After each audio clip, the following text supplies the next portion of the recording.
Welcome everyone. I'm just going to start by sharing my screen and then queuing up the presentation, but perhaps everyone on screen right now can just give a wave, and this is the wheat group that will be you will be seeing more of later on in the presentation. So for now, and I think we're now ready for Peter Pauls to introduce the group and welcome everyone.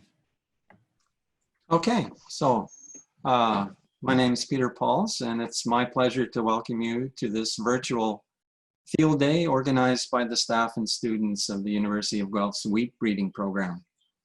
Since Ali Navabi's passing more than a year ago, it's been my privilege to work with Liz Lee and Istvan Rajcan to provide faculty support to an amazing group of students and research personnel in the Guelph wheat breeding program. In addition to initiating a dynamic wheat breeding program, Ali assembled an excellent team of people that has kept the program moving forward as the department searched for a new wheat breeder to lead the wheat breeding program in the future. Today, they will share the information of their accomplishments in the past year. Several weeks ago, the university announced that Dr. Helen Wilker will be the next wheat breeder for the Guelph program. Helen grew up in Southern Ontario. She has a BSc and an MSc from the University of Guelph. She completed a PhD at the University of West Indies. And since 2009, she's been the flax breeder at the University of Saskatchewan. She's worked as an associate editor for the Canadian Society of Plant Science. And she's been the president of the Canadian Society of Agronomy from 2016 to 2018. We're pleased that she decided to join the Department of Plant Agriculture as the next wheat breeder. And so a few comments from Helen then. Okay, thank you, Peter. Hello from Saskatoon, Saskatchewan. I'm still out west. I'll be relocating over the summer if all goes well. And I just wanted to thank the plant breeding staff for providing oversight over the past year. And in particular, I'm looking forward to working with this great group. I've had a chance to interact with you at your weekly meetings over the past month, and it's obviously a great group. You work well together, and you've maintained the momentum of the program that Ali initiated. So without further ado, I'm going to let Nick take over, and I hope to learn a lot in the next hour or so. Thank you. Okay, well, we're just going to quickly navigate out of the PowerPoint you've been seeing and initiate a video now that's a virtual field tour. So just bear with me for a moment. Good morning, everyone. Welcome to the 2020 Virtual Field Day hosted by our wheat breeding program at the University of Guelph. My name is Zhang. I am the assistant technician of the program. And here we're at the F1 populations. So depending on number of seeds we can generate from our crossing block, we either generate more seeds in the greenhouse and plant the F2 population in the field where we do our first round of selection. And our experienced summer staff, Kaitlyn, will explain to you how we make the selection and what criteria that we look for next. Or if we were able to generate enough seeds, we will plant them out in the field like this in a 1 meter row, so we can get a first glance on how they survive in the outdoor environment. And we also plant the father and the mother beside them just to have a screening process to see that it wasn't a self-cross, because that mistake can easily happen when we're picking out the little anthers out of the spikelets. So in our most recent 2019-2020 crossing block, we have selected 20 crossing parents. 3 parents that are commercial varieties in Ontario. We selected them based on their consistency of high yield over many years and their moderately resistantness to FHB. We also have 2 varieties from Western Canada, and one of them is a spring line. And the other 9 parents that we have chosen came from our own program. And OAC Constellation is one of them. And the other 8 lines are in their first year Ontario orthogonal trial this year. So in our crossing parents, we really want a mixture of commercial varieties and our own lines that's in the later development of the pipeline. And the reason is because those 8 parents that from our own program, they have gone through 3 to 6 years of disease selection and 2 to 3 years of yield selection. So they have enough data to back up their legitimacy to become good parents. Another reason is because until these F1 population gets released into the market, hopefully at that time, their parent varieties will just be a few years into the market as well. So we really want their genetic material to be most up-to-date as possible. Now let's go to Kaitlyn. She will explain to you how we make selections in the F2 population and in our early generations. Hi, I'm Kaitlyn. I'm a returning summer student in the wheat breeding lab, and we're in the F2 populations right now. So these plants we walk through multiple times and we'll select individual plants to proceed. So some of the selection criteria that we use is we will start off by looking at lines that are used as border plots or check plots and see kind of what height they are and some characteristics about them, and then we'll bring that back into these populations to estimate plants that are in about the same height range. Because the worry with plants that are too tall is that they could lodge or the stems aren't strong enough to support that height. So something else we look at is relatively low disease in the plot. So whether it's really susceptible to things like leaf rust, stem rust, powdery mildew, if there's any FHB, we'll select against those plots. And we look at how full the plant is, so how many tillers there are. Like we will mention later in the hill plots and the hedgerows, we don't want the plants to be much later in development or too early in development. And we also want the plant to be all of one variety, so we don't want any mixing between ons and onless within the same plant. So we'll select against that as well. So you can see that these plots are planted in rows of 3. So we will go through and walk on both sides of the plot and look for plants, look at each plant individually and look for ones that we really like and we would like to advance. And so we'll take some little tape and mark a couple of the tillers on that plant before it's fully matured. And then once the plant has matured, we'll go through and pull the whole plant out from the roots, and then we'll thresh that later to put into a F3 plot. So here we have a plant that's pretty good. We would probably select this one. So what we do is we just go and we can grab 1 or 2 of the tillers and put the tape in a pretty visible spot so we won't miss it. Okay, and then why are these plots here are so thin? Yeah, Is so it because poor winter survival?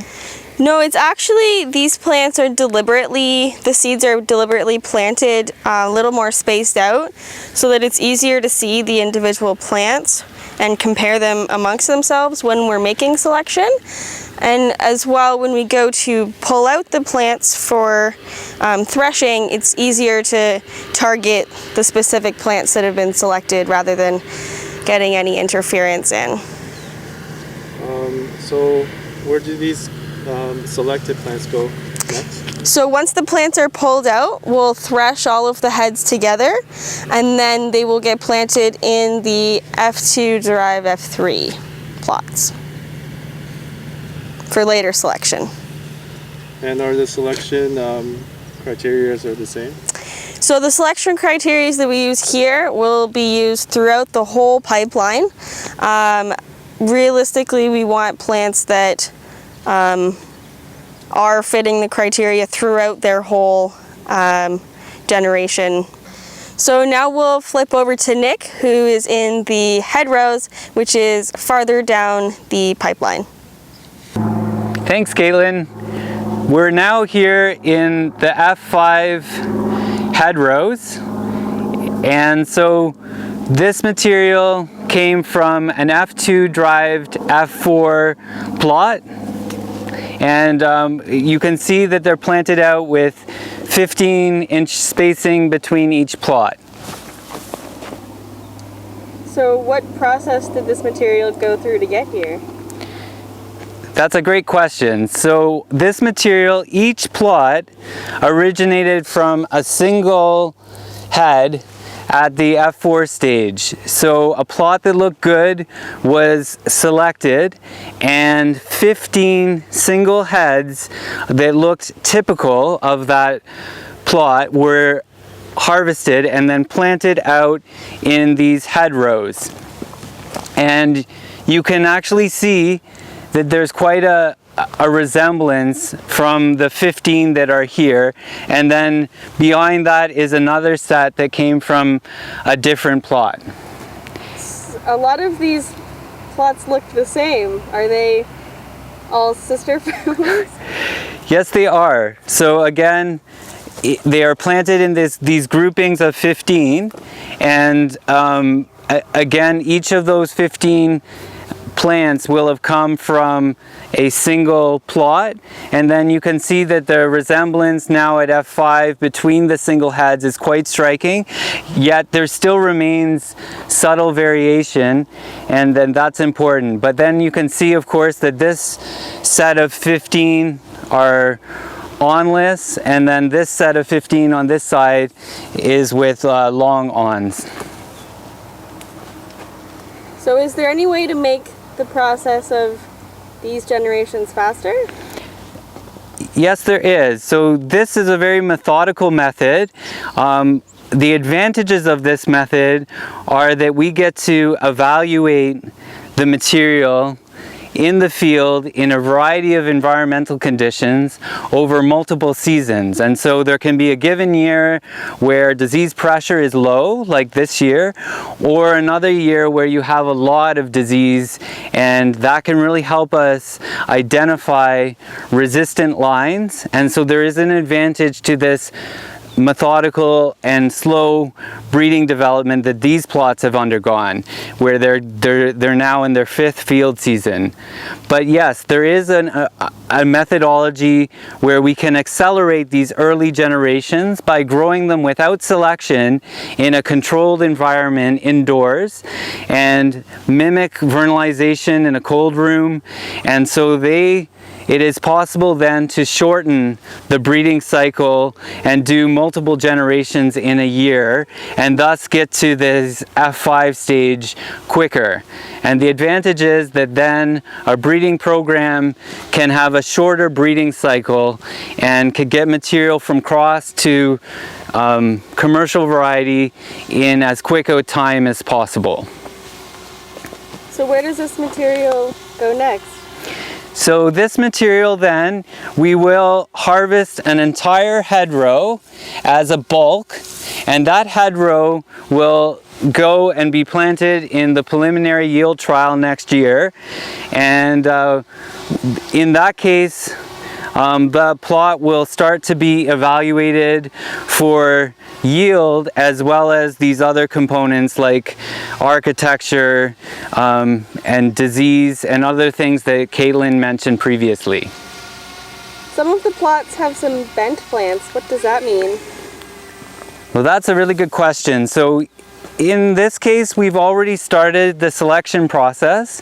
So what we did is we went through and we identified certain plots where the material was quite delayed compared to the standard, and so we have deselected those because we don't want to encourage a lot of our material to have a long maturity requirement. So we'd like material that is quick to heading, or at least within the window of commercial lines. So of course we can see the border plots are very mature at this point, are already passing anthesis. So the material that's still in late booting stage is much too late, and that's why we've deselected it.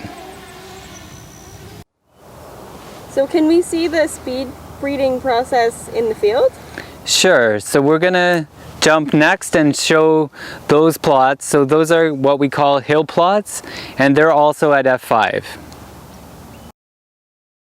So we're now in the section we call the hill plots. So it is a population of F5 lines. So where did each plot come from? So each plot, each hill, originated from a single head that was harvested in the greenhouse. And so in the greenhouse, to help with the rapid development of the lines, they're grown in very tight growing conditions. And again, as I mentioned previously, there's no selection made. So whether something is good or not good, it's all advanced. We're not making any kind of environmental assessment of the line material at that time. So the hill plot is a little bit smaller than the head row in the head row section in terms of number of spikes, because it came from a smaller head in the greenhouse, again in a plant that was grown under somewhat stressful conditions. So again, you can now see, similar to last time where we had the families of 15 sister lines, there's actually a much longer line of selections from a single cross. So you can see how there's a similarity between the plants in this row all the way down, and then eventually there's a rye plant that acts as a divider between different cross IDs. So all these plants are single heads from the same cross ID, resulting from the same cross that happened. So what are the advantages of this method? So the true advantage is, again, we get to hopefully a finished commercial product faster. So to put it into real terms, since the program was restarted in 2014, and 2015 being really the first crossing activity that happened in our program, we have material that came through this single seed descent accelerated breeding pipeline that is now in the Ontario registration trials, the orthogonal pastry and orthogonal bread trial, whereas the material that came from that deliberate year-on-year method has just reached the preliminary yield trial level. So you can see the advantage you have going through this method.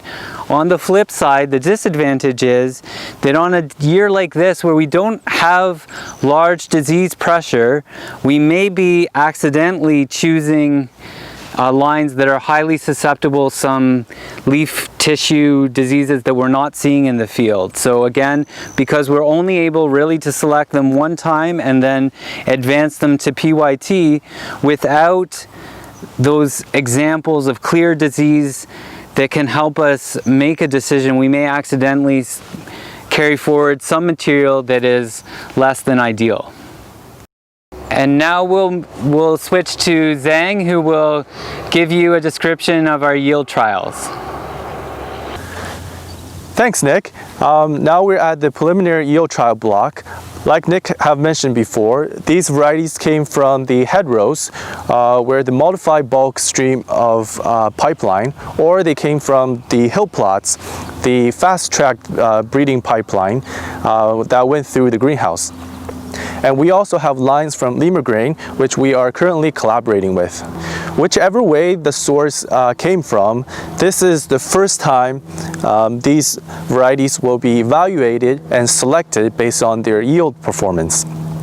And we don't have repetitions in here. On a typical year, we will have 600 to 1,000 plots in the preliminary yield trial. but we do have repetitions of the Czech varieties. I believe every 4 ranges we will have a series of 3 different Czech varieties, just because this is a very large area. When we're evaluating on their yield and disease performance, we want to compare to the nearest Czech variety, that way to eliminate any environmental selection bias or any selection error. Now let's go to the AYT advanced yield trial plots. Okay, we're here at the advanced and elite yield trial. The lines we have here, we have selected them from last year's preliminary yield trial. We have 33 entries in the 2020 AYT and another 30 or so entries in the EYT. So what's the EYT? EYT is elite yield trial, is any AYT entries that just missed the cutoff to be selected into the Ontario orthogonal trial. So we will give them another shot and another year to prove themselves in the EYT trial. And this year we're very excited to see the results for our AYT lines, because last year we had terrible winter survival in the preliminary yield trial and lots of stem rust, leaf rust, and other disease pressure. So the one we have selected into the AYT here are the very top-notch lines. And can't wait for the yield result to come in later in the summer. On a year like this, we have great winter survival and very low disease pressure. So from here, the selected lines, the best performed lines, will now go into Ontario orthogonal, pastry, bread, and performance trial. But let's go to Nick and check out what we have and how we manage the Fusarium Hepalite nursery at Elora. Okay, welcome everyone. We're here at the Fusarium Hepalite nursery in Elora, Ontario, and on the research station itself here. And today I'm just going to talk with Kaitlyn a little bit and answer some questions about what we do research-wise here and how we inoculate Fusarium. So, to begin with, as many of you know, Fusarium is probably the single most influential disease on wheat breeding. It can cause both damage to yield, but also can make flour inedible for humans. So for this reason, it's a really important aspect of breeding to look for opportunities to increase resistance. So what populations are in the nursery? Okay, so you can really see the diversity of wheat lines in here, and that's because we have entries from the Ontario Cereal Crop Committee performance and orthogonal pastry and bread trials, as well as material from an adaptation trial that's a collaboration with researchers from Quebec, Ontario, and Western Canada. And so they're testing elite material from their programs over a variety of environments. As well, we also have material from our own breeding program at both the advanced and elite level, and so all of those entries are tested here, and we evaluate them in terms of how much Fusarium they will receive when we're deliberately spraying for Fusarium. And we evaluate them both visually as well as using an ELISA kit to test the DAWN concentration, the toxin, in the harvested seed at the end of the season. And all of that is really invaluable information, both for establishing the new varieties in Ontario, but then also seeing which of our promising new lines has some potential resistance to Fusarium. What is the spray paint on the plots? Each plot is identified with a color that represents the day in which its heading begins in the plot, and that helps us make sure that we are consistent by not inoculating one plot more heavily than another, that they each get 3 to 4 sprays depending on the conditions of the year, and whether, like in this year, there was a very windy day, so we added an additional spray. Is this the whole nursery? Is there anything else at the back? Come on back.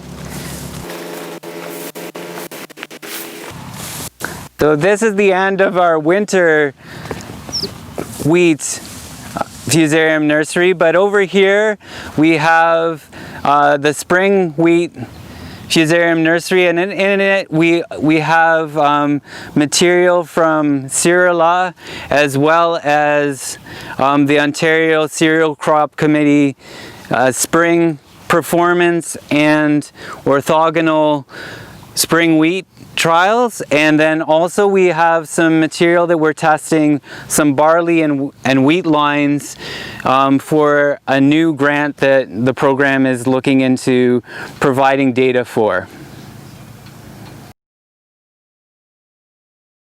Hello everyone, welcome to our 2020 Wheat Field Day. My name is Ismael Schegoscheski Gerhardt. I am a postdoctoral fellow in the wheat breeding program of the University of Guelph, and today I'm going to be briefly talking about one of the activities being developed by our team, and is related of getting a wheat variety for commercial release, which is the PBR process.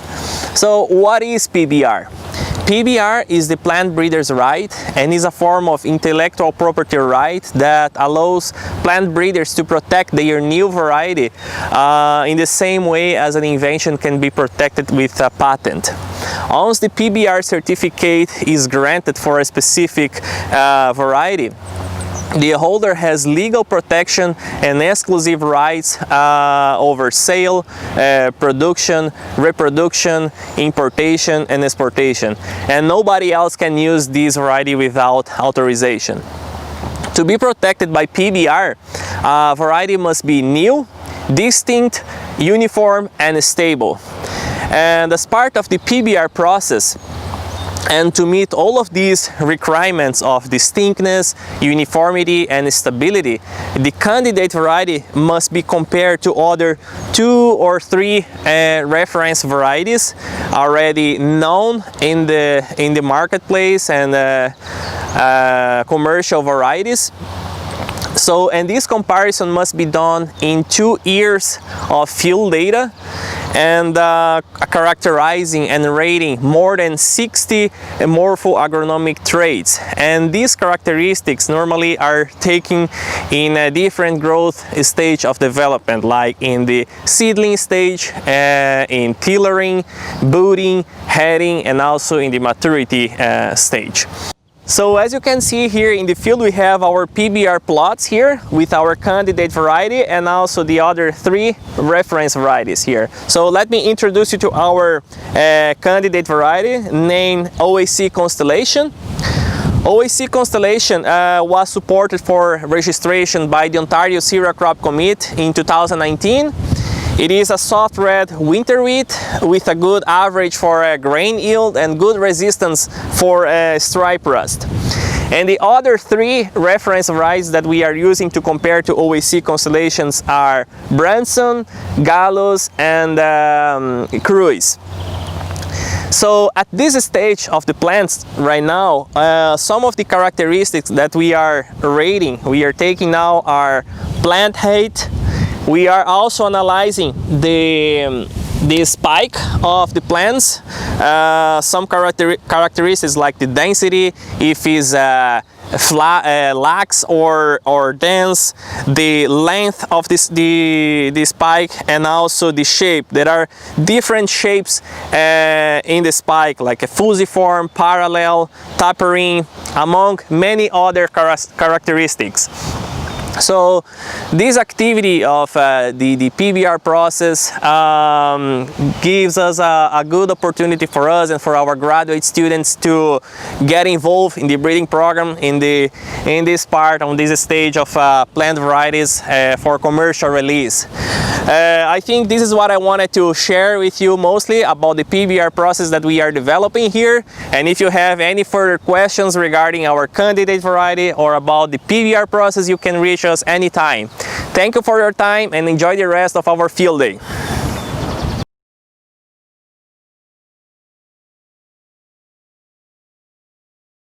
Okay, just bear with me. I'm gonna go back in and load up the new presentation, just a second. So briefly, I just wanted to continue on and mention the achievements of the program in terms of where we stand with material in registration trials at the moment.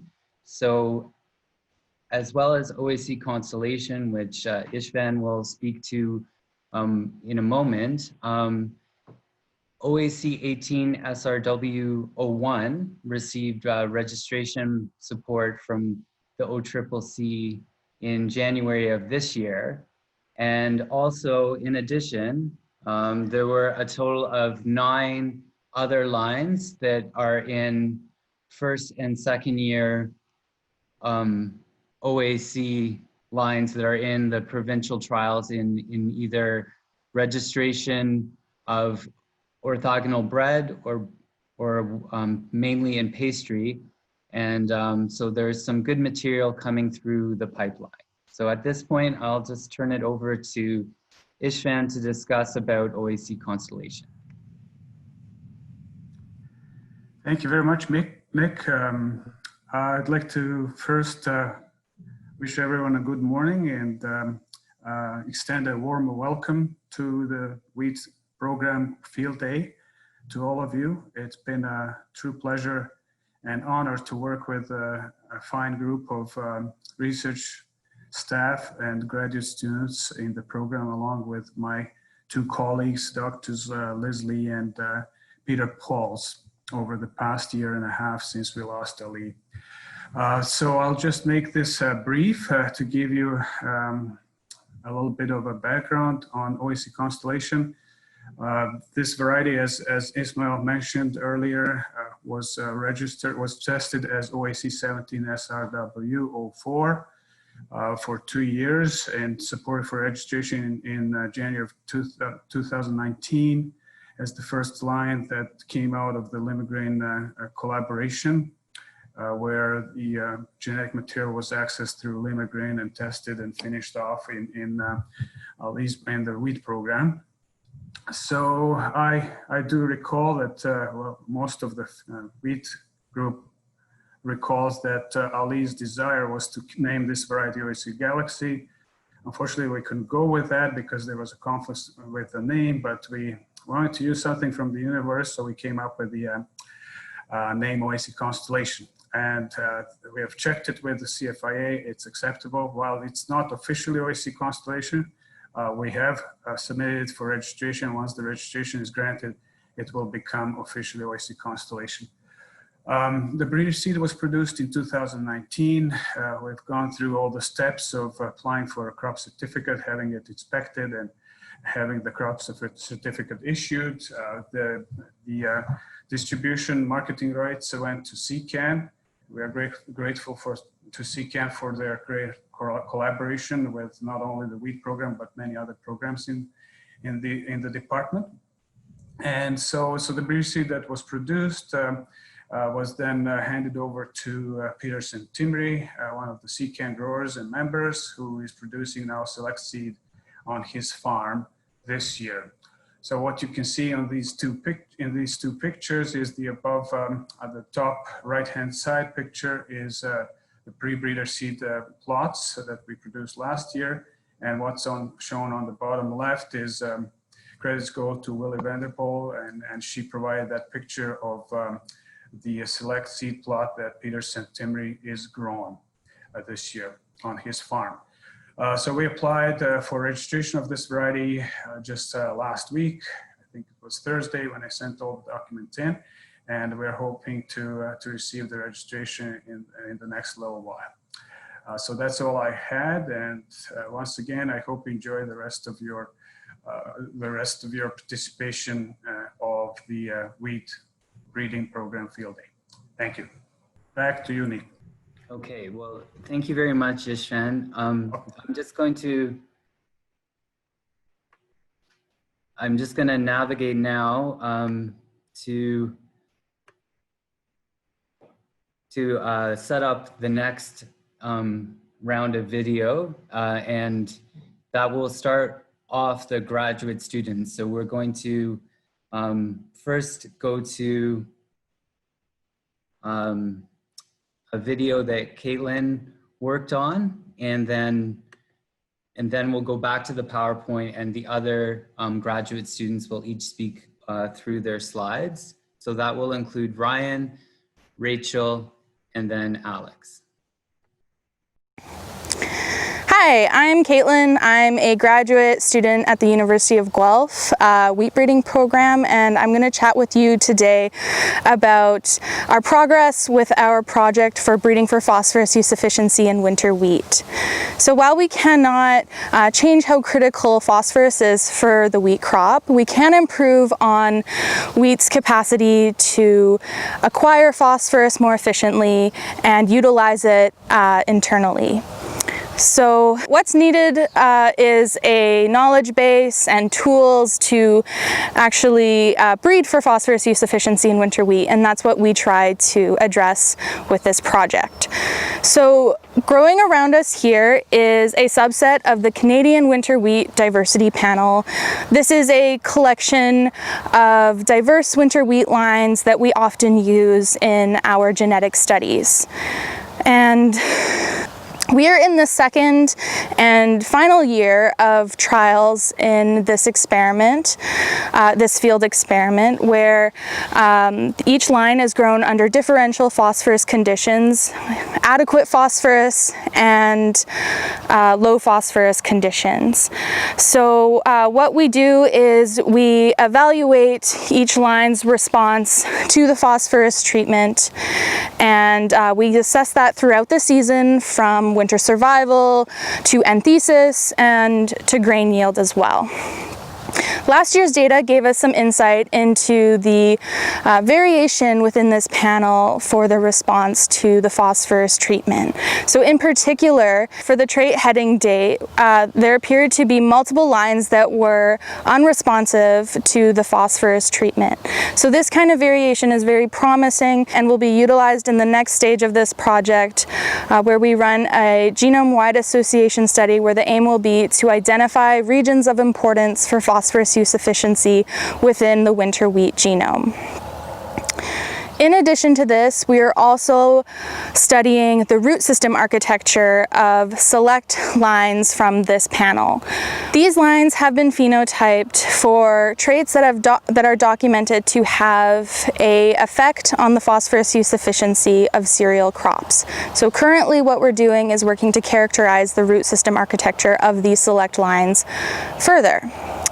What we will gain from this project, from the identification of phosphorus efficient genotypes to a greater understanding of the underlying genetics of phosphorus use efficiency, will provide a valuable starting point for breeding for phosphorus use efficiency in winter wheat in Ontario.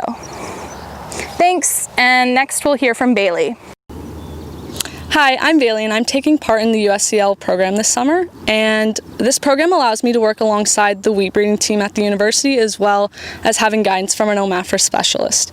The main project I'm working on this summer is helping Kaitlyn with her research in phosphorus use efficiency in winter wheat. And I'm also responsible for writing an article for the Field Crop News this summer, and this will be about the benefits and importance of using phosphorus in winter wheat production. I've also noticed in the field that the plots with added phosphorus have had greater winter survival as well as greater plant vigor, which just means that they're healthier and growing better. This is my first work experience in agriculture research, and I'm really excited to learn more from everyone in the wheat breeding team.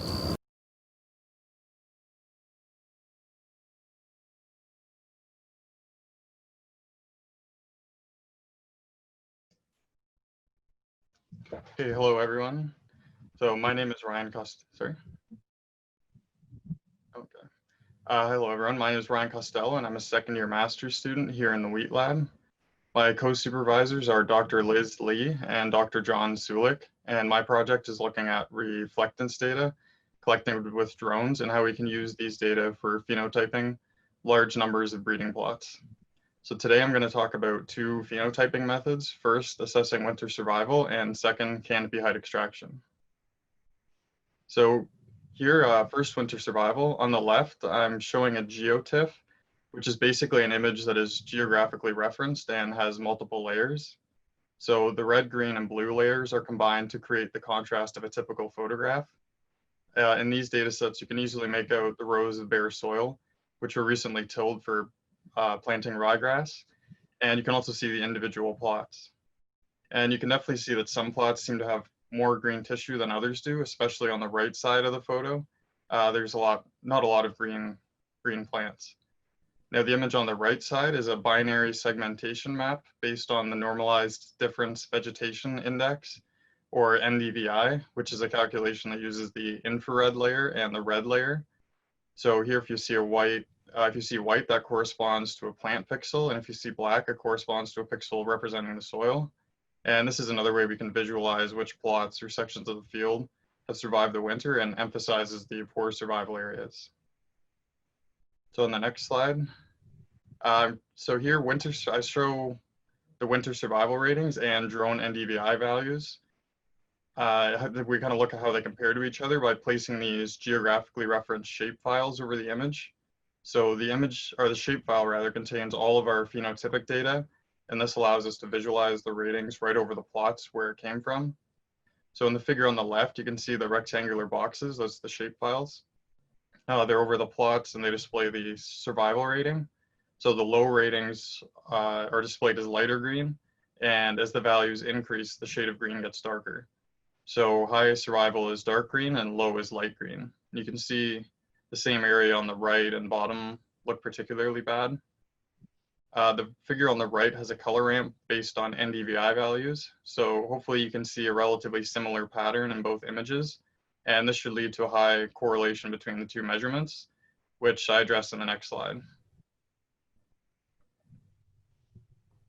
So here, sorry, back one. Here again on the left is the same winter survival map, but on the right, I've displayed the estimated winter survival values, and these are obtained from a regression model that was built from the data on the previous slide. We do not see the exact same value, so it's not a perfect match. However, you can see basically the same pattern, which shows us that they're definitely correlated. Okay, next. So now I want to talk about another feature, canopy height, and we get this from the same set of images. Here, the black and white images you see are not displayed on reflectance data, but rather on its geographical location on the Earth. So each pixel has a latitude, longitude, and elevation value that's shown by the black to white color ramp. So the digital surface model on the left has elevation above sea level, and you might notice a light gray haze over the image. This is due to the variation in the topography of the field. To get an estimate of the canopy height, we need to remove this trend first. So to do this, we program a moving window to scan through the image and find the lowest point in the window and write that value into a new image. And then we subtract the new image from our original data set and arrive at the image on the right. So that's the canopy height model. And this model contains the height of each pixel relative to the ground. So if you see the ground is now black, and as the brightness increases, the height increases. So the very bright plots are the tallest plots. So here, this graph summarizes the results for each variety. On the x-axis is the variety, and on the y-axis is the height in centimeters. The dark blue corresponds to the height measured on the ground, and the light blue corresponds to the height extracted from the drone image. So you can see a very good correlation with the drone data, consistently under-predicting the ground measurement by only a few centimeters. And next. So to summarize, we saw that winter survival and height can be accurately estimated from these geotiff data that are created from individual image captures by the drone. And we are also seeking to assess some other traits such as heading, anthesis, maturity, and yield. And finally, I wanted to highlight this paper that used NDVI with great success to estimate soybean maturity date with a handheld sensor. And we're going to try a similar approach with the drone NDVI values over time. And that's all I have. So thank you everyone for listening and for attending our virtual field day today.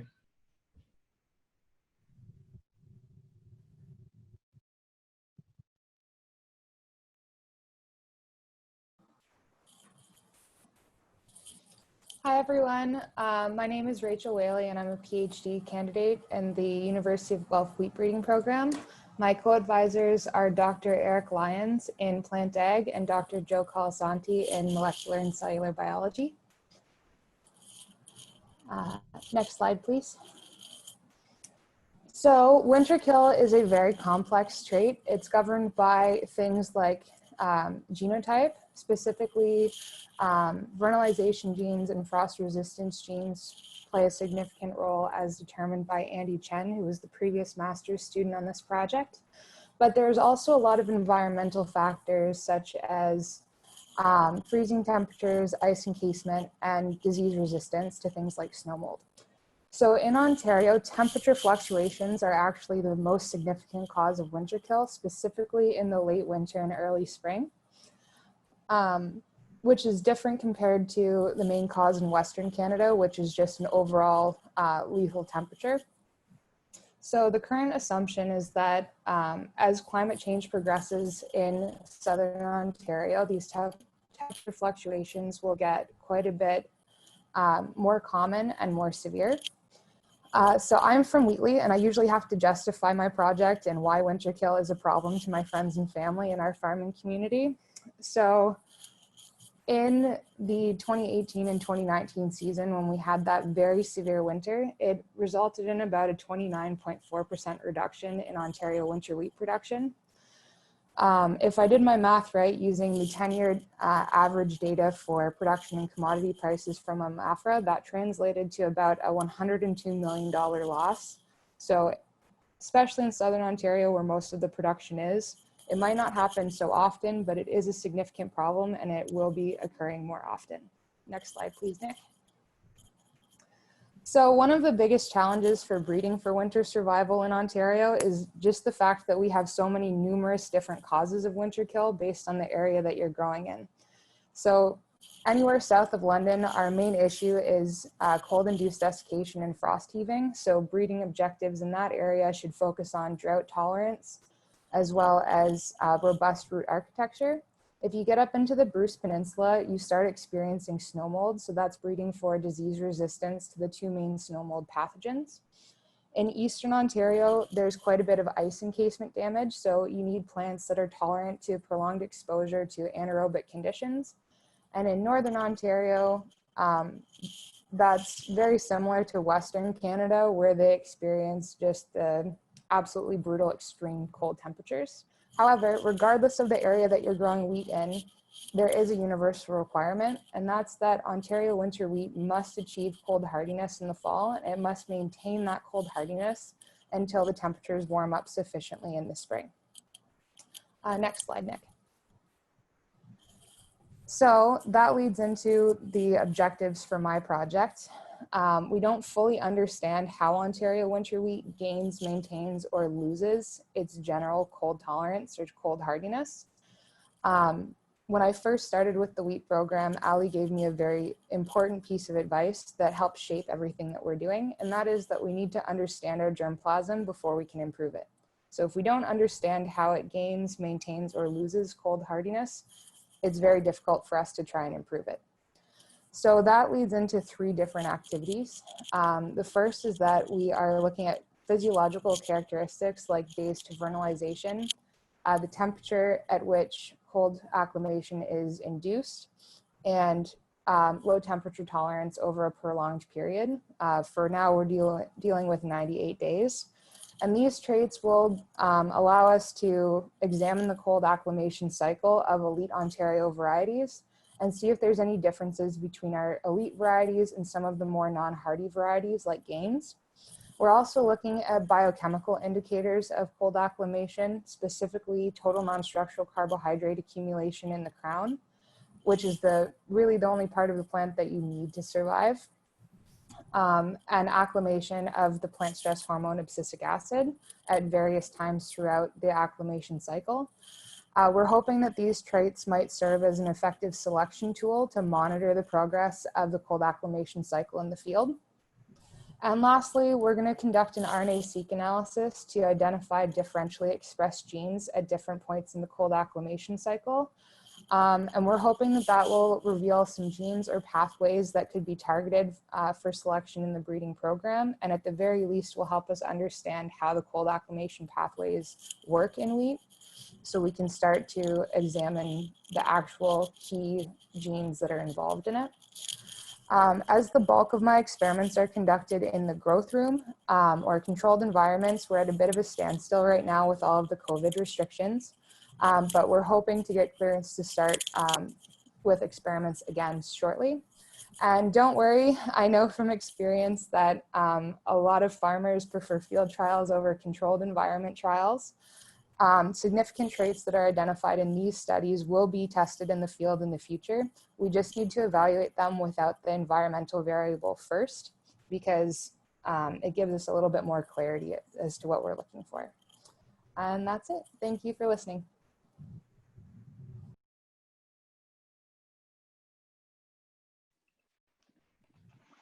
All right, hi everyone, I'm Alex Fitch and I'm a PhD student in the winter wheat breeding program at the University of Guelph. My co-advisors are Dr. Curtis Pozniak out at the University of Saskatchewan and Dr. Istvan Rajcan from Guelph. Next slide. So currently there is an increase in demand for wheat by the year 2050 of around 60%. And in order to achieve this increase in demand, we have to reach a rate of genetic gain of around 2%. And so genetic gain itself is just an increase in performance that can be achieved through artificial selection. The issue is that most breeding programs are at a rate of genetic gain that's less than 1%. And so we have to come up with ways to increase the efficiency of our breeding programs in order to meet these demands. Spring wheat, unlike winter wheat, is able to generate a number of cycles per year, and through means of speed breeding and genomic selection, they've been able to achieve up to 6 generations per year.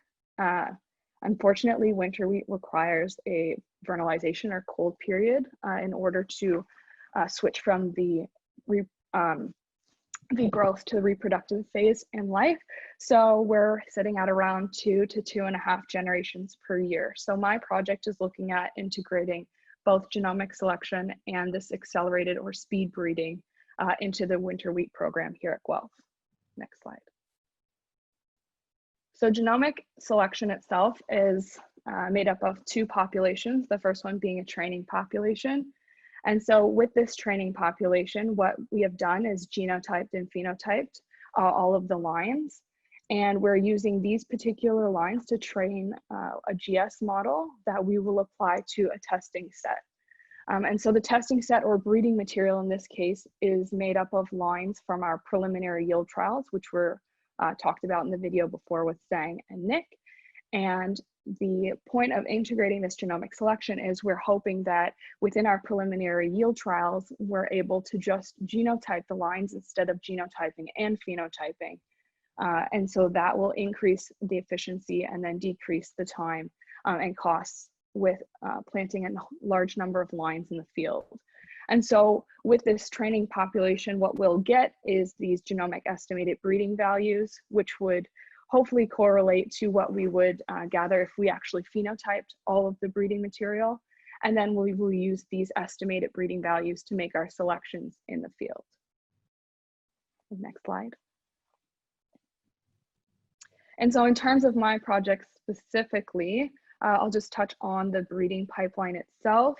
So in terms of my training population, I'll be using all of the advanced elite yield trials as well as the OCCC registration trials or orthogonals. And those we have been tested from 2017 up until 2019. So I've got 3 years of genotype and phenotype data that I just got back recently. And I'll be using those lines to train genomic selection models and apply them to our preliminary yield trials from the last 2 years, so 2018 and 2019.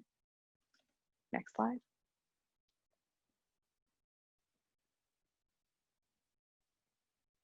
Next slide. Okay, thanks. And so the hopes of integrating both genomic selection and the speed breeding or accelerated generation advancement into the breeding program is to ultimately increase the efficiency and the rate of genetic gain, as well as decrease the generation length of a winter wheat cycle. And so some preliminary data that I've collected with an increased photoperiod and light intensity experiment is that we were able to decrease days to maturity by around 21 days. So although it doesn't sound like a lot, we're actually able to generate almost 3¼ generations of winter wheat per year. So that's super exciting news. And hopefully after I am able to test my 2019 material, as I've just received the genotype data, we'll be able to integrate both methods into the winter wheat program in order to increase the overall efficiency. And that's all, thanks.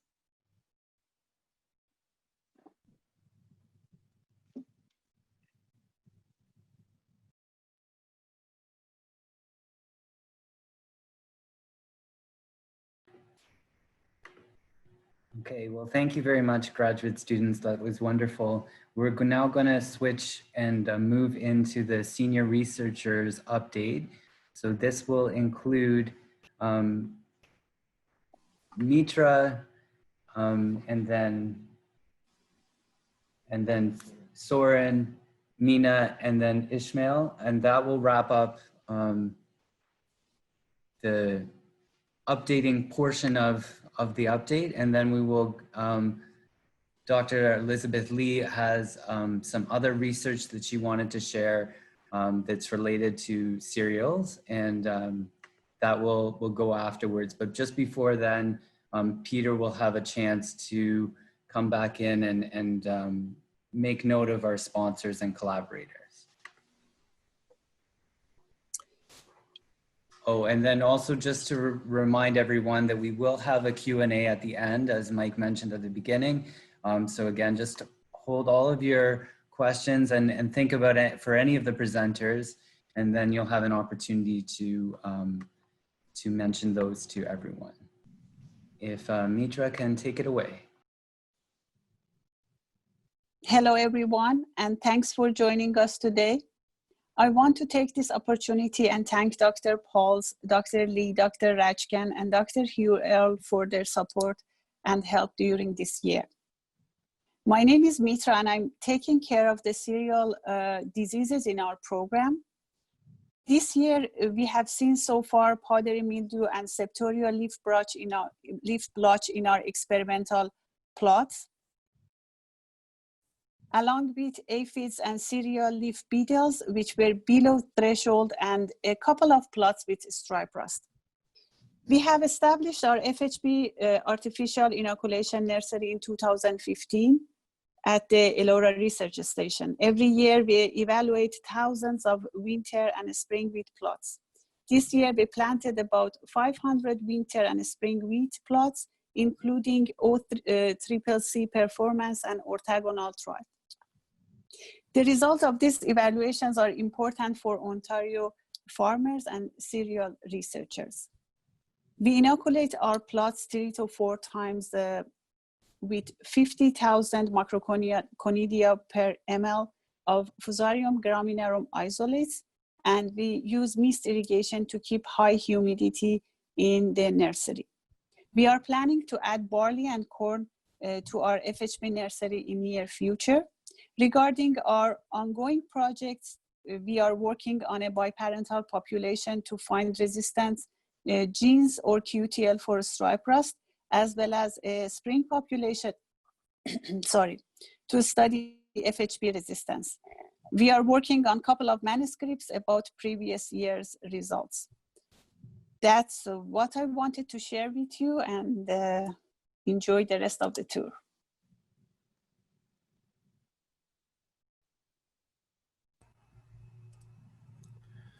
Okay, hello everyone. My name is Soren Seifi. I'm a research associate at the Wheat Breeding Lab. Thanks for the opportunity. Like Mitra, I would like to thank Istvan, Dr. Leslie, and Dr. Peter Pauls for supporting the group throughout the last year. My story today is about Tenacious. My work is focused mainly on defense mechanisms that control wheat resistance response to fungal diseases, stripe rust and FHB. But my presentation today is mainly focused on FHB and AAC Tenacious. AAC Tenacious is a Canadian spring wheat, which is highly and exceptionally resistant against Fusarium head blight. So today I would like to tell you a story about, an epic story about this highly resistant variety, that how AAC Tenacious is able to defend itself against one of the most devastating wheat diseases. As you can see in this chart, AAC Tenacious stands out close to the left of the spectrum with a very low FHB index. This is the population that we kept in our Fusarium nursery. And compared to Wilker variety, which we use as a very susceptible variety in our comparative study, as you can see, it's to the right of the spectrum, showing high level of FHB index. As you can see the symptoms on both heads of the varieties. Next slide, please.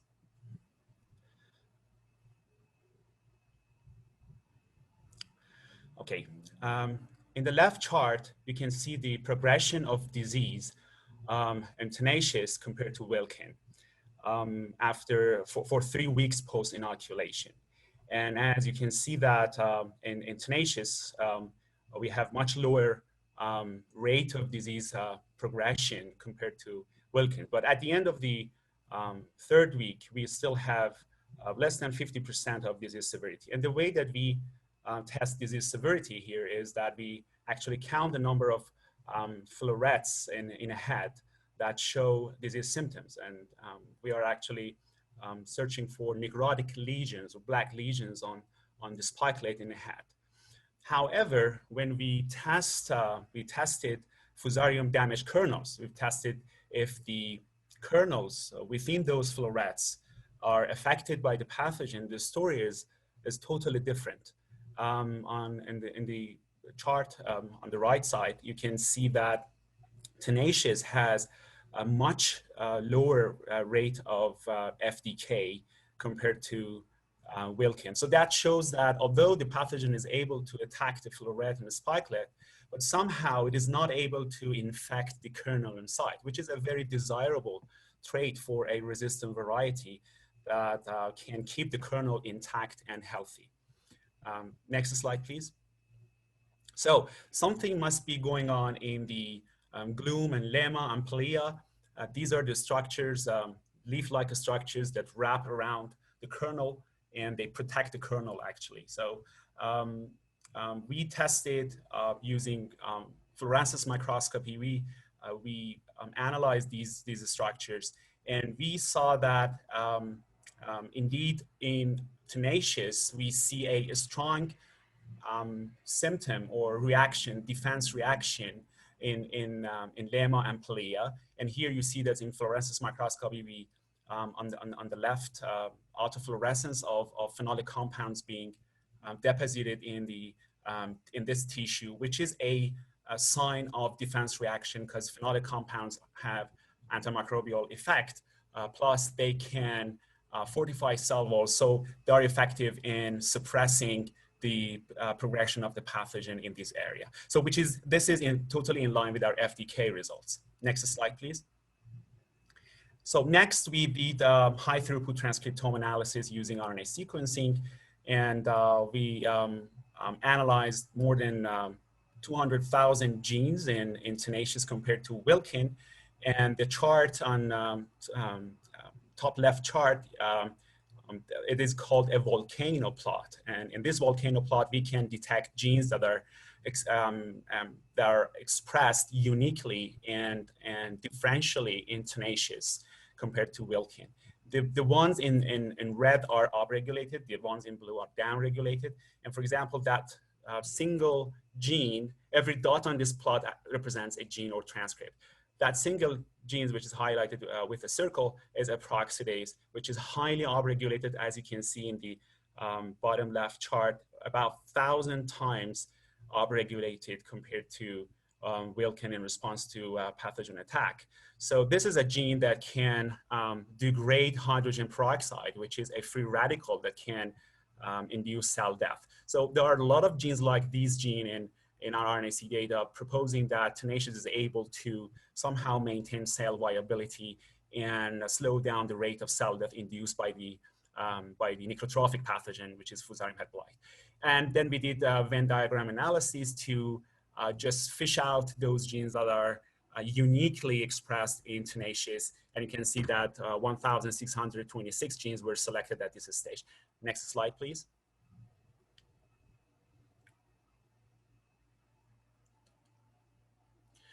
We used that set of genes to run our gene ontology analysis. So with gene ontology analysis, we are able to find key biological processes that are involved in the trait that we're interested in here, in the resistance response in tenacious to Fusarium head blight. And as other results previously suggested, we saw overactivation of biological processes related to negative regulation of hydrolysis processes, processes like detoxification, processes like hydrogen peroxide hydrolysis, and all these anti-cell death or anti-oxidative stress response seems to be overrepresented in the genes that we are working with. Next slide, please. We also did a biological network analysis with our set of data. And with this kind of analysis, we are able to find metabolic nodes that are important in tenacious in response to Fusarium head blight. And we observed that, again, in line with other results, genes, metabolic pathways related to maintenance of tissue integrity, redox homeostasis, which means that the antioxidant effect is upregulated to alleviate the oxidative stress. The detoxification related probably to detoxifying of DON, the mycotoxin secreted by Fusarium, and also reproduction and pollination, which is again in line with our FDK results showing that the generation of kernels are not affected and they are intact. Next slide, please. And this is the last slide. We wanted to know which chromosomes harbor the majority of the resistant genes, and based on our analysis, which only RNA-seq analysis, it seems that chromosome 2B, 2D, and 6B have the majority of genes. So as a final message, it seems that AASC tenacious is a very valuable source for studying resistance response to Fusarium head blight. Both molecular studies and breeding program, future breeding programs can benefit from these results. Thank you very much.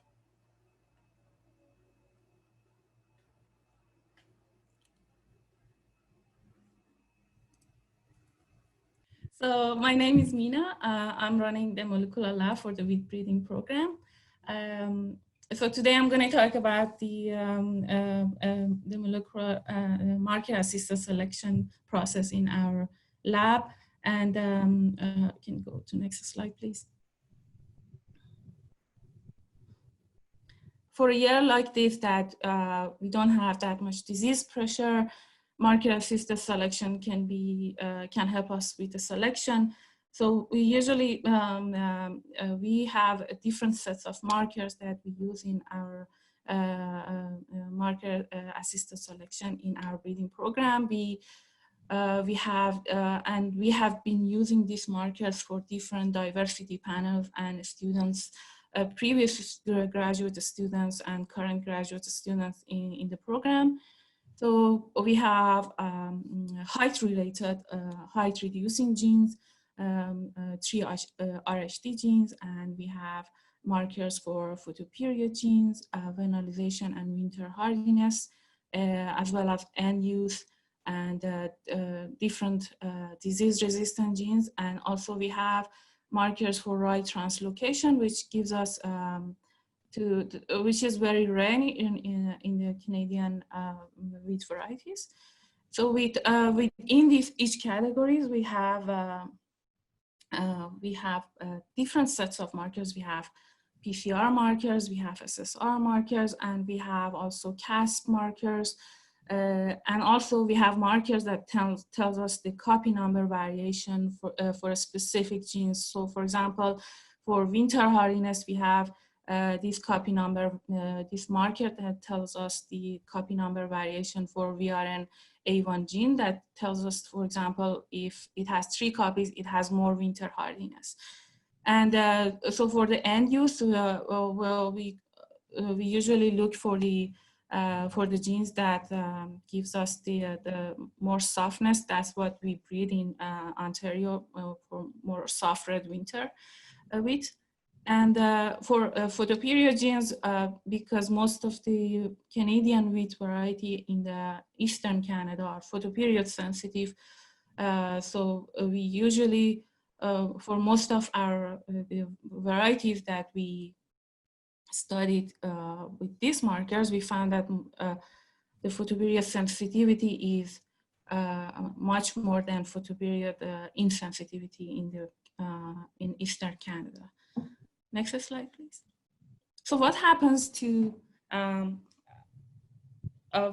samples after we collect them in the field, or we if we collect them in the growth room? So when we go to the field, it's of course a little bit more. Oh, the previous slide. So it's less. So in the field is previous slide, please. Yep. The fun virtual. Previous slide. Okay, thank you. So so we collect our field samples. So we go to each plot and we take samples from 2 to 3 plants from each plot, and we put them in a specific tray, and then we go to the lab and freeze dry them. In growth room, we have a faster process, which we plant them in a seed trays that exactly the shape of a 96 well PCR plate, and then we cut the tip of the plants, and then we can do the DNA extraction faster and cleaner, basically. So so we have basically two different DNA extraction methods in the lab. One of them is much cheaper and much faster, but on the negative side, it gives us a very dirty DNA. But it gives us a high concentrated DNA, but it's very dirty, so we have to dilute it down 10 times, 9 times to be suitable for PCR process. And it takes only 10 minutes, and it's a fraction of cost if we do it with the DNA extraction kits. So if we want our DNA to be clean in order to send it, for example, for genomic selection, to use it for genomic selection studies, for GDS, to send it for genotyping, or we want to keep the DNA longer time, for example, 2 to 3 years, we use a DNA extraction kit, which takes about 2 hours for 24 samples. But for the other method, it only takes 10 minutes for 96 samples.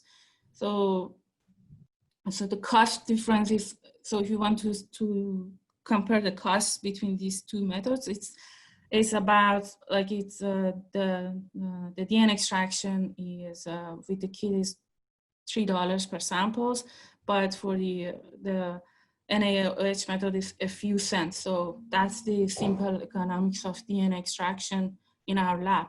And then we have, after we extract the DNA, so we usually use the dirty DNA for very fast one-time PCR, that we just want to see what's the trait, if it has the gene or not.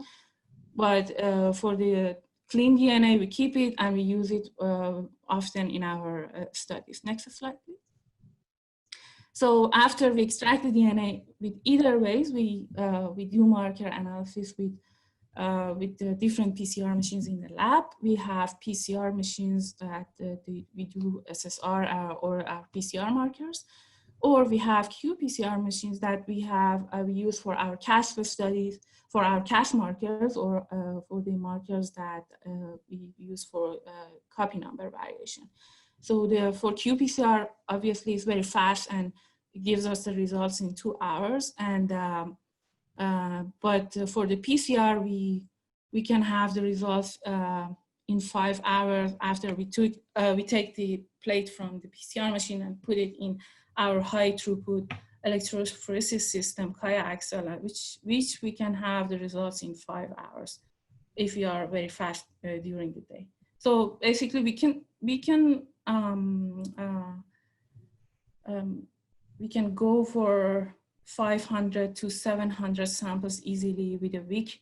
It depends which method we are using for DNA extraction and also for the PCR analysis.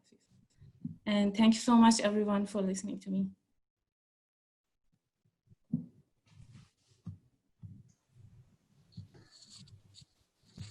Hello, everyone. Thank you all for participating in our 2020 Wheat Field Day. My name is Ismael Gerhardt, and I will be briefly explaining as a report progress one of our research project being developed, entitled as QTL mapping associated with stripe rust in a winter wheat biparental population with the joint effort of Mitra Serajazari. Next slide. So the importance of this research is that latest studies have indicated that new stripe rust races are settled in Canada, and there is a high probability that our region will suffer with spores migration coming from southern regions of the lakes. So in this case, breeding for disease resistance is still one of the most efficient approach to control rust pathogens in wheat. So the aim of this study is to map and to validate genes and or quantitative trait loci with stripe rust resistance in a wheat population in seedling, as well as in adult plant stage of development. Next. So to develop this study, firstly, it was made a screening among the main wheat varieties for stripe rust resistance by artificial spore inoculation in seedling plant stage in order to identify contrasting parents in terms of resistance to generate the biparental population. And as you can see here in this picture, Presley, this was the most resistant line. Next, please. So the recombinant inbred line population used for this study came from cross between Presley, which is the resistant, and Venture as the susceptible line, as the contrasting parents for stripe rust resistance. It was generated 240 individuals in F6 generation plus the parents, in a total of 242 individuals. Next. And as part of the phenotyping data, when the plants had 3 to 4 leaves, the seedling were inoculated by brushing the leaves with a mixture of urea, spore, and baby powder. And after the inoculation, the seedlings were kept in a dark chamber with high humidity and low temperature for 48 hours to encourage the stripe rust symptoms to start appearing in the leaves. Next, please. And after 10 days, the stripe rust resistance was scored based on a numeric scale from 0 to 8, classified as resistant, moderately resistant, moderately susceptible, and susceptible. Next.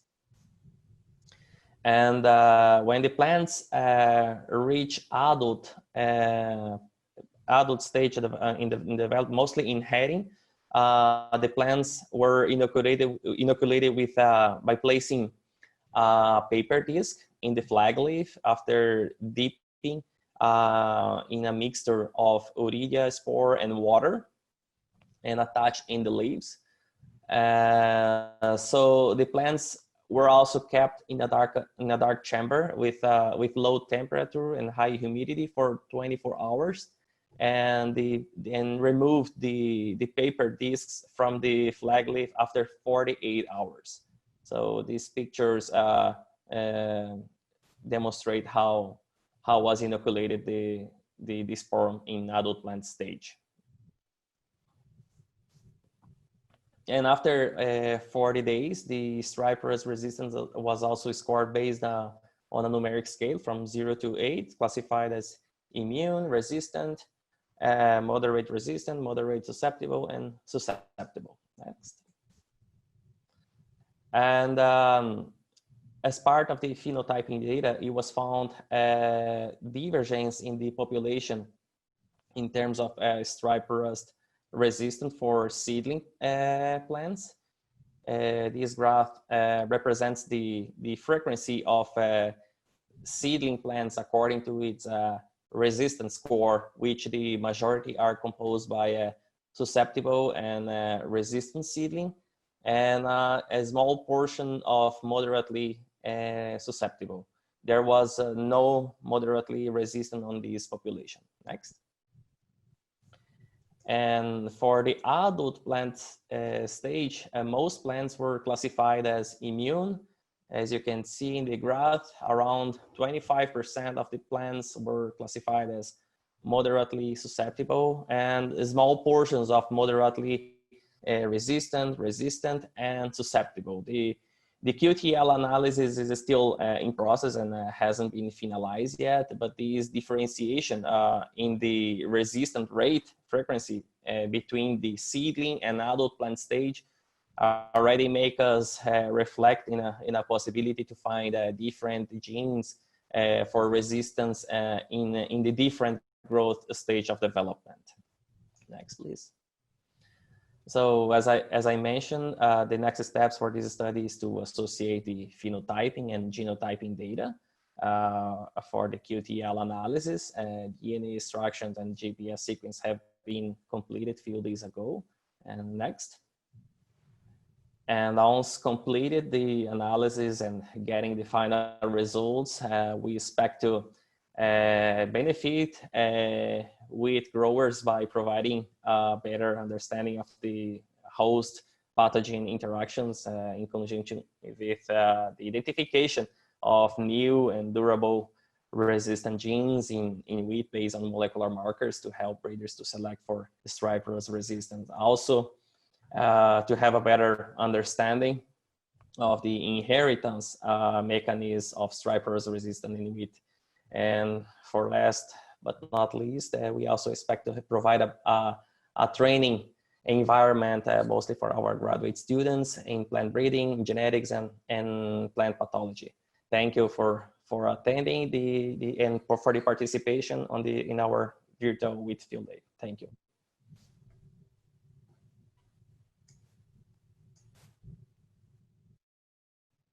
This is Peter Pauls, and I just wanted to make sure to acknowledge the importance of the support from the cereal industry to the success of the Guelph wheat breeding program over the last year.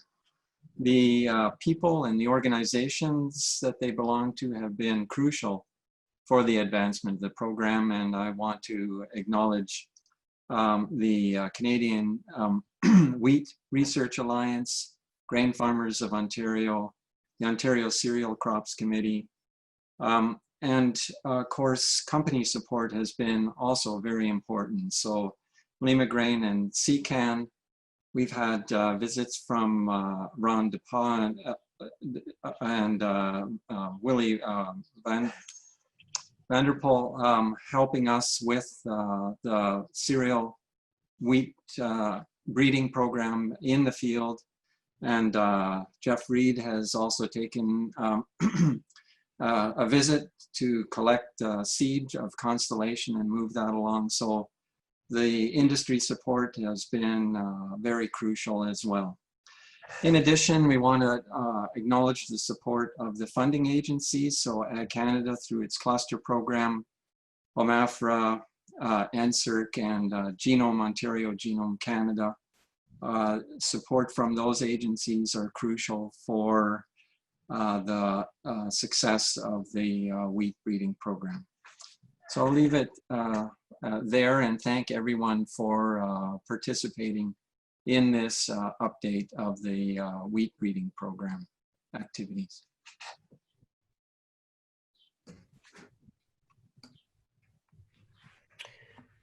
Let me play. There we go. Okay, so I'm going to just share with you a few observations that we've made from a project that we call the Twin Row Wheat Project. This is part of our funding from Food for Thought. Next slide, please. So I'm going to talk a little bit about interesting physiology. And the physiology observations are based on these 7 varieties. Hopefully you're fairly familiar with most of these varieties. This photo was taken on the 17th of June. Oh, sorry, next slide, please. So the study started off as trying to figure out some management workarounds for frost-seeded red clover stand establishment problems. Both Ali and Bill Dean had always talked about the fact they thought there was some wheat varietal differences that impacted clover establishment using frost seeding, the method of frost seeding. We had played around with a little bit of the strategy last year by taking a look at twin rows where you drop every 3rd row of wheat versus a conventional stand. And it looked somewhat promising, but that was last year, right? A single variety, fairly poor stand establishment to begin with. And we just kind of really wanted to see what was going on. So we planted an experiment this year, this past fall, I guess we started, 7 soft red winter varieties. The conventional stand was planted at 4.5 million seeds per hectare. The twin row stand was at 3 million seeds per hectare. We were able to plant it fairly early on the 19th of September. We have essentially 4 treatments. We have 2 row spacing treatments, and then we have a with and without clover treatment as well. And there are 4 reps of every treatment. So as we've been looping through this drone footage that Zhang was nice enough to shoot for me, you can see that we have some variation out there for color and not surprisingly a little bit of plant height difference. But what I was really interested in was what we saw, and I'm going to show you that in a couple of slides. Next slide, please. So what we saw caused us to take a look at a few additional traits. And what we saw were some differences in what I'm going to call canopy architecture. And I'll show you that in just a moment. And we've decided we needed to measure a couple of things to document this. So we've measured leaf width measurements just on a single rep of these genotypes. We've done some light interception data. This was collected on 2 reps. This was at flag leaf. And then we have 4 varieties that we are collecting seasonal light interception on. And I've characterized these based on their architecture. There's 2 erect types of really erect architecture. Again, I'll show you that in just a moment. We have a very lax canopy architecture type. And then some of the rest of the varieties kind of fall in between. So we have one in between variety that we're characterizing as well.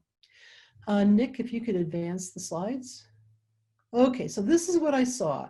We were planting corn, and I decided to wander over and take a look at the plot.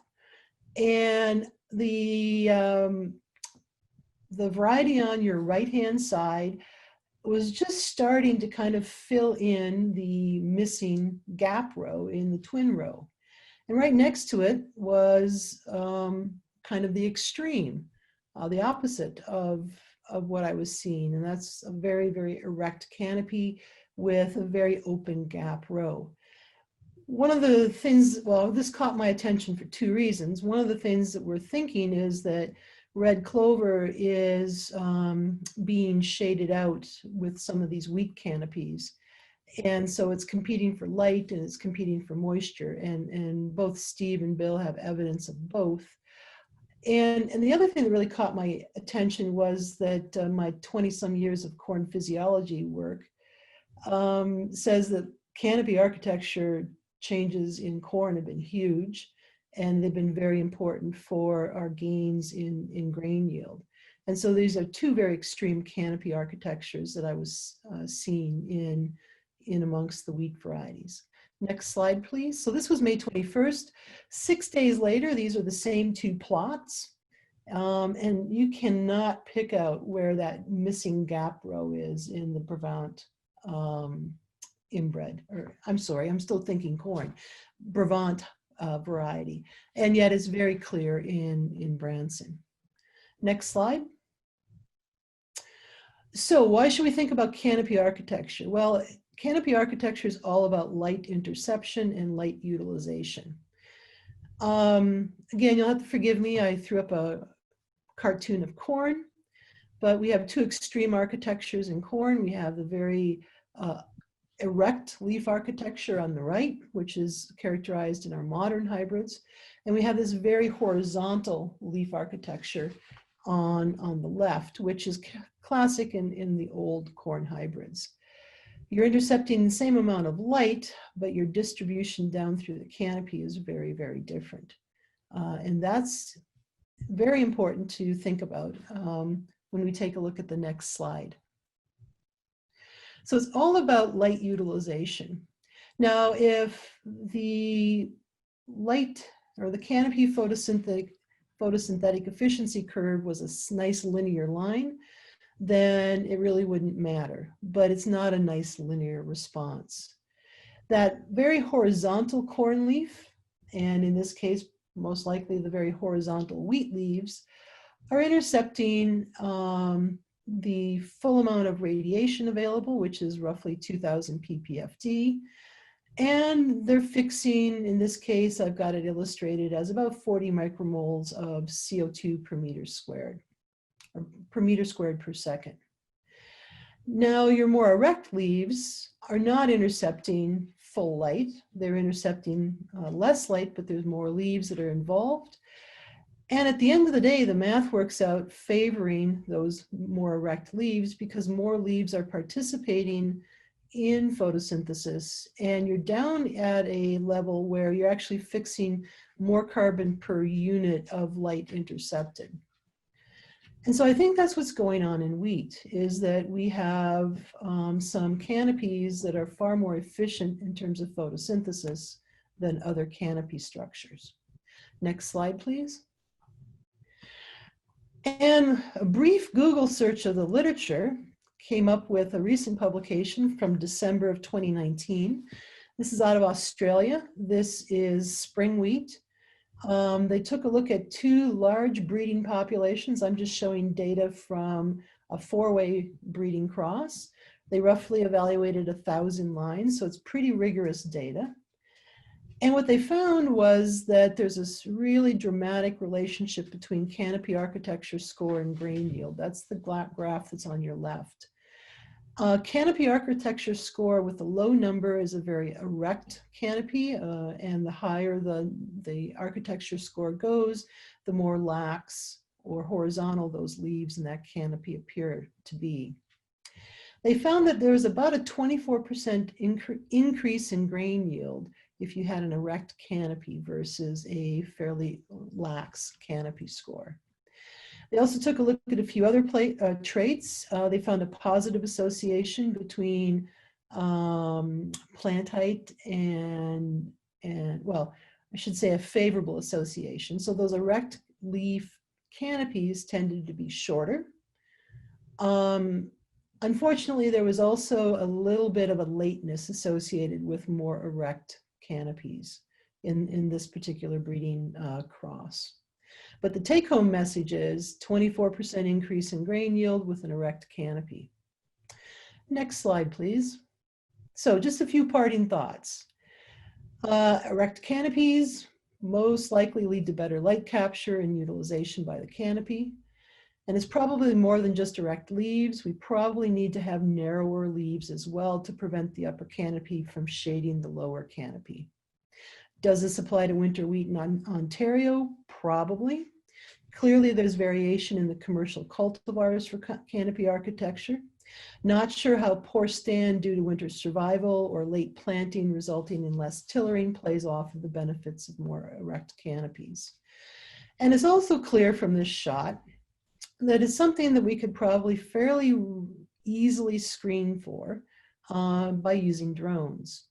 And so I think it's something that, while I wouldn't necessarily say needs to be high on our screening priority, I think it would be useful to, when you're selecting parents, to choose some parents that have the more erect canopy architecture so that you can throw that into the breeding mix and let selection kind of sort out what's important.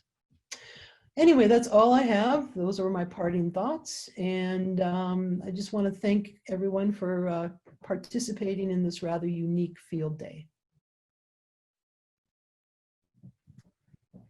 Nick, it's all yours. Thank you very much, Liz. I'm just going to quickly set up Joanna Fallings from OMAFRA has very kindly offered to give an update of provincial-wide serial updates. So I'm just going to queue up her presentation. Hello, everyone. I see that we're quickly approaching 12 o'clock here, so I won't try to take up too much of your time. I just wanted to give a quick update on what we're seeing this year, on some of the challenges we've been facing, and give you just a quick overview of where we're at. So Nick, if you could hit next slide. Okay, so on the screen in front of you, you'll see our current winter wheat, the acres that we've been seeded.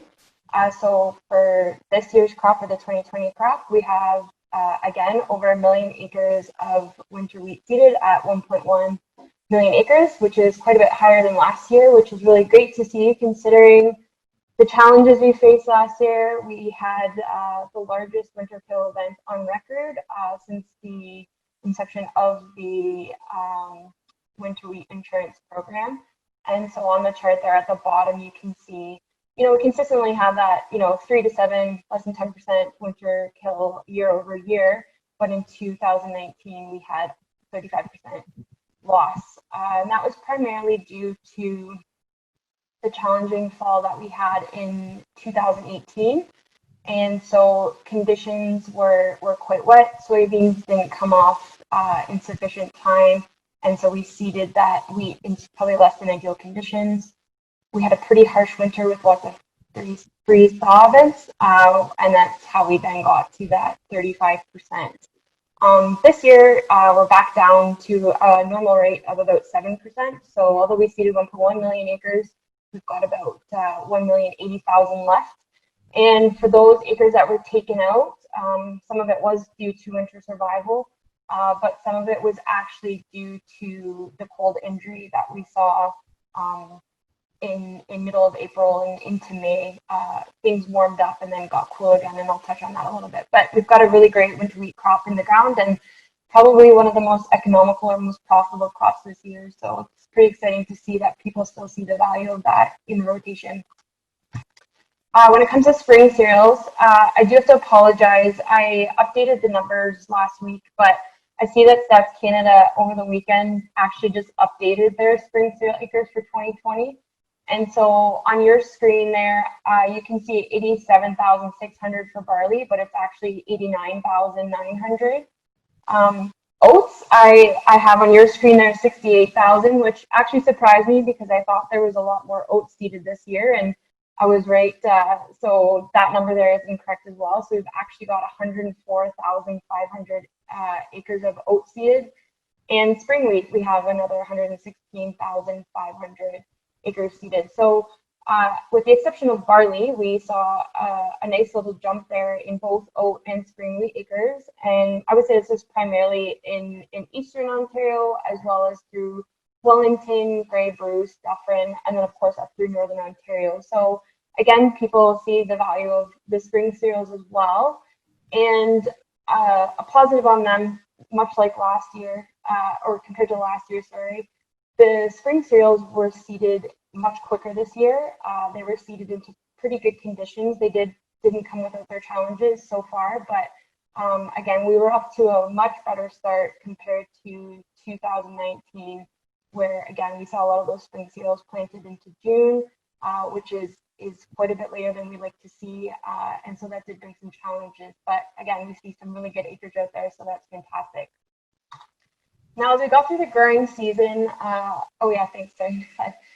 You can see there, so we've got two photos, just to give you kind of be able for you to see the stark contrast between the 2 years. So on your right, that's a photo from a field just by the Laura Research Station, actually, and that was taken at the end of April last year. So if you recall, we had a very cold, wet April. We had a significant amount of rainfall, and so it was a real struggle for that wheat to come through that.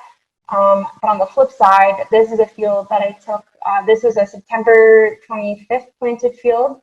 And as you can see, April 1st already, that crop was nicely greening up. Growers were already getting their first nitrogen applications on. So we were leaps and bounds ahead compared to last year. But then from there, next slide, Nick, we did run into some challenges, and we did see some temperatures dip down pretty cool in some areas along Bruce County, Grey County, north of Guelph and Mount Forest area. We had some nighttime temperatures in Northern Ontario that dipped down consecutively -5 to anywhere from -5 to -7.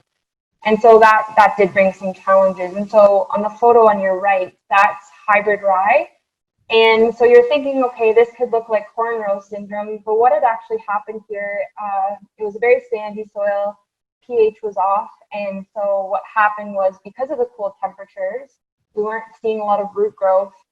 And then when we got to those cold temperatures, we had a manganese deficiency along with a bit of corn row syndrome, and those cold temperatures accentuated those nutrient deficiencies. And so this was a hybrid rye field, but we were seeing it in winter wheat fields in various regions as well. So this was a deficiency that was much more abundant this year than what we've seen in the previous years. And then we've also seen a lot of nitrogen and sulfur deficiency as well. And in your top left photo there, that is actually where the sprayer operator ran out of ammonium thiosulfate, so sulfur. And so that just shows the stark contrast of where sulfur was and wasn't applied. And so sulfur was a pretty big challenge this year. Again, cool conditions. We weren't getting that mineralization happening in the soils and that release of the sulfur to the crop. And so those sulfur applications became quite important this year. And even where growers were applying, 10, 15 pounds of sulfur in their first applications, they were still having to go in later. More than what we would typically see, simply because, again, that soil just was not releasing the sulfur. So from a nutrient standpoint, it's been a very interesting year that way.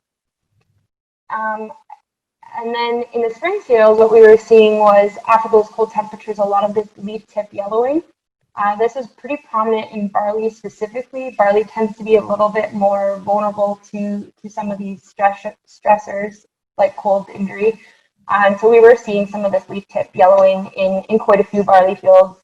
Again, most of it grew out of it, but it was just something that we observed pretty widespread this spring. Then, came more, and I would probably call 2020 the year of the insects. And so we've really seen a lot of different insects in cereals this year. This photo here is of some cherry oat aphids and some, I believe this actually was an oat crop on the left. But on the right, you can see we call them the alligators, and they will feed on those aphids. And so thankfully, we've seen a lot of those present in our cereal fields this year, which will also become important if we get aphids in soybeans as well. But we've had a number of growers that have had to spray for aphids this year because the populations have been so high. We've also seen a lot of cereal leaf beetle. which you can see on the next slide. And because we've historically seen this pest in specific regions, we really wanted to get a better handle on where and when this pest emerges and where it's become an issue in the province. And so we started the cereal leaf beetle survey. And so for anyone who is seeing cereal leaf beetle, we just ask you to go into this tracker and track where you're seeing cereal leaf beetle. And the hope is to, with the help of Ag Canada, we're going to validate some scouting models to be able to better guide growers on when and where they should be scouting. So we've got a pretty good focus in South Central Ontario, but we'd really like to get more in Eastern Ontario. So for anyone who's on the call who might be in Eastern Ontario, if you're seeing cereal leaf beetle, we would appreciate you just letting us know through that tracker. And again, this has been a pretty prominent pest this spring in spring cereals, with lots of growers having to spray. And so if we didn't have enough with aphids and cereal leaf beetle, armyworm really wanted to make sure that we were paying attention and showed up this year as well. The other interesting thing with armyworm this year is that we've had a much more longer flight period. So we think, you know, there was moth flights from May into June. And so if you're scouting fields right now, you'll see, and actually you can see it in this photo here, there's varying ranges in the size of the armyworm, which just shows or highlights that extended moth flight. It has been in a number of counties in the province, and a number of growers have had to spray for it. But there's been instances where armyworm is just staying below threshold. We continue to monitor and hopefully get through to harvest. And thankfully, for the most part, we haven't seen a lot of head clipping in wheat yet. But it's something we do need to continue monitoring through harvest, but we also need to watch our spring cereals, our forages, and also our corn crop. And in the middle photo there, you can just see this is an agronomist who had some fields that they had 100% defoliation. And so that was an instance where they did have to, it did warrant control because that pest was at such high levels. The other thing we've also seen, which we haven't seen a lot in previous years, we're seeing actually some sawfly, and we're also seeing on the next slide, there's also a photo there on the right with just some mice. So mice will actually do that clipping of stems and they'll thrash some of those heads as well. But on the left, you can see the sawfly will just go in, they'll cut off that stem and also leave 4 to 5 inch pieces of the stem piled up around. There's no rhyme or reason, but just something, again, we haven't seen a lot of in the past, and we have been seeing it quite a bit this year. So like I said, 2020 year of the insects. Diseases, thankfully, have been quite low. We have very low risk for dawn and fusarium, so we didn't see a lot of early fungicide applications. We did see a lot of T3 still go out, but thankfully those levels are quite low. But we are seeing a lot of this physiological flecking, which you can see on the leaves there. There's been research done that's saying it's associated with a chloride deficiency, but in Ontario we haven't been able to really bring those two together. So maybe it's something that we need to look at further. It is variety specific. There are definitely varieties that show up more than others, but we are starting to see it more and more. So it's definitely something we need to investigate. And maybe as breeders, you have some knowledge of this or some ideas of how we can go about dealing with that in wheat, because these photos aren't severe, but I have seen instances where it's been complete, the whole leaf is completely destroyed because of physiological flecking. When it comes to spring cereals, diseases have been mediocre so far. They've been relatively low early on, but they are starting to show up a little bit more. We're seeing Victoria and oats, which is the photo on the right, that little red name you'll see. We've seen some net blotch, and we've also got to be on the lookout for crown rust. I haven't seen a lot of it, but I've had reports of it, and I have growers that have had to spray for it already. So again, just something to be aware of. But again, at the end of the day, we've had a lot of challenges, but the crops, for the most part, went into good condition. Growers have really, taken the challenges in stride and have dealt with them pretty well as they've come. And if you go to the next slide, you can see, for the most part, things still look quite good. The top left is winter barley at Cribbit Seeds. If anyone is able to get out there, I'd highly recommend checking them out. The plots look fantastic. We've got some nice big wheat heads there, you can see, with lots of spikelets on the top right. And that was taken from the field below. Again, a nice thick stand, uniform tabletop, which is what we'd like to see. And then on the bottom left there, that's just some hybrid rye and open pollinated rye comparisons. But again, you can see we've got lots of nice heads there, nice tall crop with lots of straw. And so we would anticipate probably the end of this week, I would say in Harrow, or down in Essex around Harrow specifically, those early planted fields, I suspect will probably start to come off by the end of the week, and hopefully we'll be in full harvest in Essex by next week. And again, for any information as to what's going on in the season, if you have any questions, please check out Field Crop News or feel free to shoot me an email. And I'll hand it back over to Nick. Thank you, Joanna. And so we are now gone through the formal presentation phase of the field day, and we're in a position where we can take individual questions from participants. So again, if they can unmute themselves, or sorry, as Mike had said, if you can raise your hand virtually, and then we can start going to those participants and make sure that they connect with the person they had the question for. Well, if that's the case, and I think the presentations did take the full 2 hours. So with a few technical glitches, I apologize for that. But again, if everyone feels satisfied, then I'd like to extend a huge thank you to all of you for taking time to join us, and for all the participants who worked so hard at preparing their slides, and a special recognition of Zhang for all the work with drone and video editing that went into the presentation. But again, just thank you to everyone. So maybe we can just make sure on the chat there's no questions. And otherwise, thank you very much for attending today.